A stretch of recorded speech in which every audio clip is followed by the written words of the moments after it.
আজকে বা এখন আমরা আলোচনা করব নলেজ অফ মেডিসিন, অর্থাৎ ঔষধ বিষয়ে জ্ঞান। আর ঔষধ বলতে আমরা কি বুঝি? প্রথম, ঔষধ বলতে আমরা বুঝি ভেষজ, অর্থাৎ যাহা সুস্থ মানবদেহে রোগ উৎপন্ন করতে পারে বা সেই ভেষজটা অসুস্থ দেহেতে রোগ আরোগ্য করতে পারে। কারণ পৃথিবীর মধ্যে যত দ্রব্য আছে তাকে যদি আমরা দুভাগে ভাগ করি তাহলে আমরা লক্ষ্য করতে পারি একটা খাদ্য, একটা ভেষজ। খুব সহজভাবে বোঝানোর জন্য আমি কথাটা বললাম। কারণ লবণ কিন্তু একটা ভেষজ গুণ সম্পন্ন দ্রব্য, বালি একটা ভেষজ গুণ সম্পন্ন দ্রব্য, তুলসীর পাতা ভেষজ গুণ সম্পন্ন দ্রব্য। এইরকম এই ভেষজ গুণ সম্পন্ন দ্রব্য এটা আবার ভাগ আছে, যদিও মিনারেল কিংডম, ভেজিটেবল কিংডম, লসুট কিংডম, সেটা আমি পরে আলোচনা করব। তাহলে ঔষধ সম্বন্ধে জ্ঞান, আমাদের ভেষজগুলিকে সুস্থ হিউম্যান বডিতে প্রুফ করা হয়েছে। মহাত্মা হ্যারিম্যানের অর্গানন থিওরি অনুযায়ী আমাদের সুস্থ মানবদেহেতে এই ভেষজগুলি প্রুফ করা হয়েছে। অর্থাৎ একটা সুস্থ মানবদেহেতে এই ভেষজটা যখন বার করে প্রয়োগ করা হয় তখন দেখা যায় তার দেহ এবং মনের মধ্যে কিছু ব্যতিক্রমিক অবস্থা উৎপন্ন হয়। অর্থাৎ ওই মানুষটা এই ভেষজ দ্বারা আক্রান্ত হলো, অর্থাৎ এই ওষুধ দ্বারা আক্রান্ত হওয়ার বলে তার মানসিক একটু ব্যতিক্রম হচ্ছে বা তার দৈহিক কিছু ব্যতিক্রম, অনুভূতিমূলক ব্যতিক্রম হচ্ছে। এই ব্যতিক্রমগুলি আমরা পাই কোথায়? পিউরার মেডিকায় পাই। এক একটা মেডিসিনের মধ্যে 4000, 6000, 8000 করে লক্ষণ লিপিবদ্ধ করা আছে। তা সেই 4000-6000 বা 8000 লক্ষণ সম্বলিত পালসেটিলা, সালফার ইত্যাদি মেডিসিনগুলি যদি আমরা পড়তে যাই, আমি তো দূরের কথা, আমার 14 পুরুষও মনে হয় আর ডাক্তারি করে খেতে পারবে না। যদিও আমাদের ঊর্ধ্বতন যারা আছেন, যে সমস্ত গুরুজনরা আছেন, দিকপাল আছেন, তাঁরা এই ধরনের পুস্তক থেকে, প্রবীণ পুস্তক থেকে সহজ সরল করে আমাদের বোঝার জন্য অনেক কাটছাট করে বিশেষ বিশেষ লক্ষণগুলি লিপিবদ্ধ করে গেছে। অর্থাৎ মেডিকা প্রুভিং সিমটমসটা আমরা মেডিকার মাধ্যম দিয়ে প্রকাশ করি। অর্থাৎ একটা ওষুধ কি কি ধরনের রোগ লক্ষণ উৎপন্ন করতে পারে, রোগ লক্ষণ উৎপন্ন করার ক্ষমতাই হচ্ছে সেই ওষুধের সেই ধরনের রোগ লক্ষণ যুক্ত রোগকে আরোগ্য করা। অর্থাৎ যে একটা মানুষকে যদি কোনো ভেষজ দেওয়ার পরে, কন্টিনিউয়াস ব্যবহার করার পরে তার মধ্যে দৈহিক বা মানসিক কিছু কষ্ট অনুভূতি লক্ষণ উৎপন্ন হয়, এটা হচ্ছে আর্টিফিশিয়াল।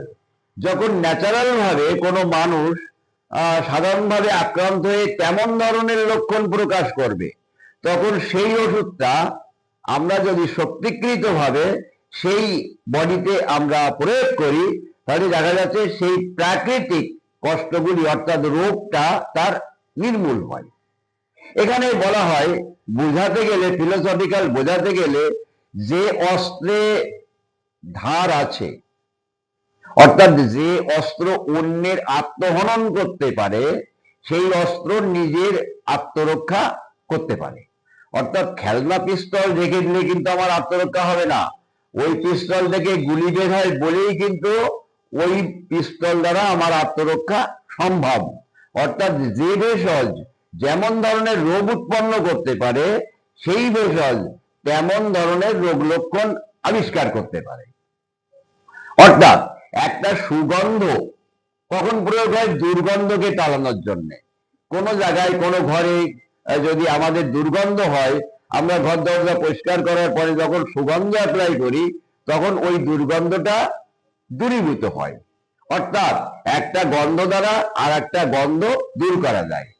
কোনো মায়ের হয়তো সন্তান মারা গেছে, মা দুঃখ দ্বারা আক্রান্ত, তাকে যদি আরো বড় দুঃখের কথা শোনানো যায় তাহলে দেখা যাবে তার নিজের দুঃখটা অনেক প্রশমিত হয়। যেমন আমরা যতই লাইট জ্বালাই না কেন রাস্তায়, সেই লাইটের সারা রাত সেই লাইটের একটা গুরুত্ব থাকে, কিন্তু যখন সূর্য উঠে যায় তখন কিন্তু সেই লাইটের আর কোনো গুরুত্ব থাকে না। এই দর্শন, অর্থাৎ একটা শক্তি সিমিলার আর একটা শক্তিকে প্রতিহত করতে পারে।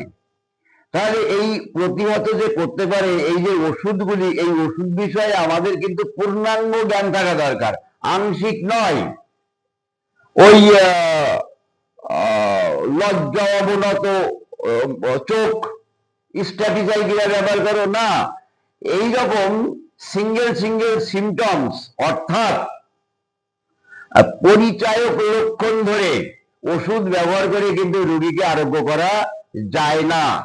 তার সর্বাঙ্গীন এবং মানসিক লক্ষণ এবং তার মডালিটিস, পিকুলিয়ারিটি, সিমটমস কি, সেগুলি কিন্তু আমরা লক্ষ্য করি।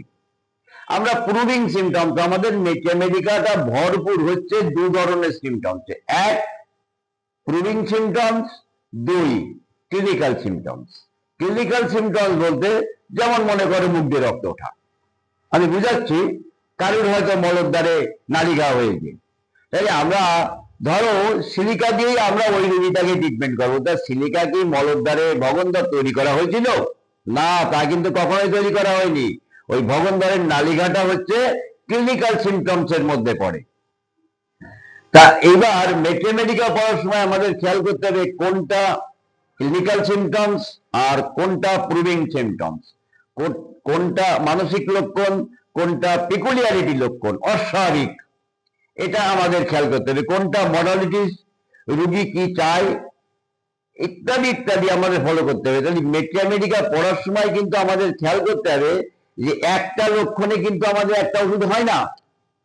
ওই ডিম খেতে ভালোবাসে আর লবণ খায়, দিয়ে দাও ক্যালকেরিয়া কার্ড, না, দেখা গেল রুগী যদি গরম কাতর হয়, গরম একদম সহ্য করতে পারে না, তাহলে কি ওখানে ক্যালকেরিয়া কার্ড পাবে?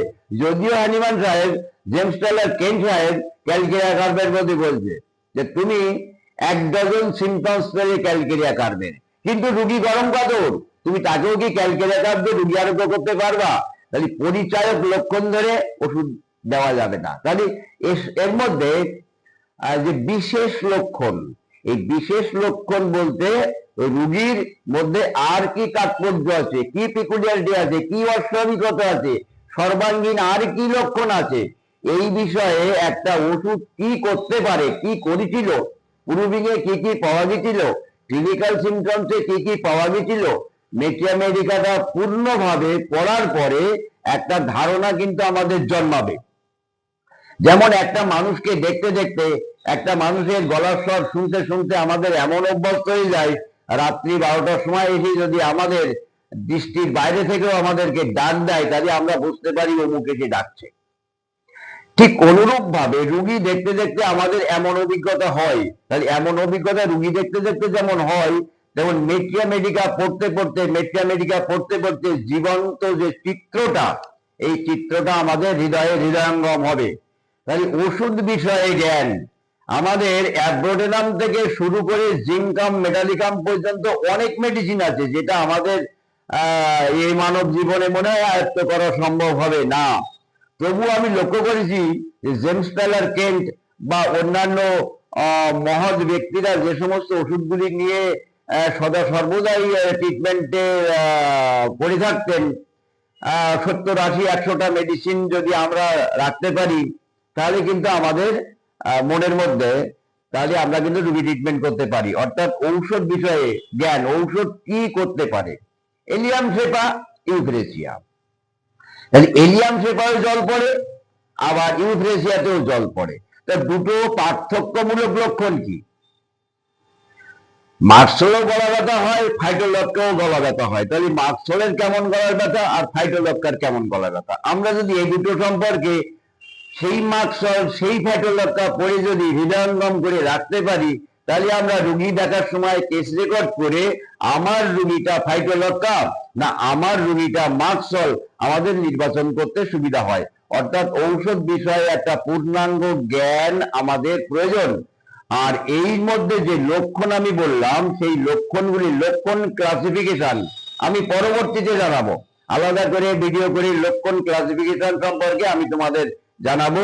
এক্ষুনি এত একটা একটা এপিসোডের মধ্যে এত বলা সম্ভব নয়, যেহেতু ডিজিজ ক্লাসিফিকেশনটা রোগ ঔষধ বিষয়ে জ্ঞান কি এটা নিশ্চয়ই তোমাদের ধারণা হলো। এটা তোমরা খেয়াল করবা, মেডিকেল সেইভাবেই পড়বা। ঠিক আছে, থাক।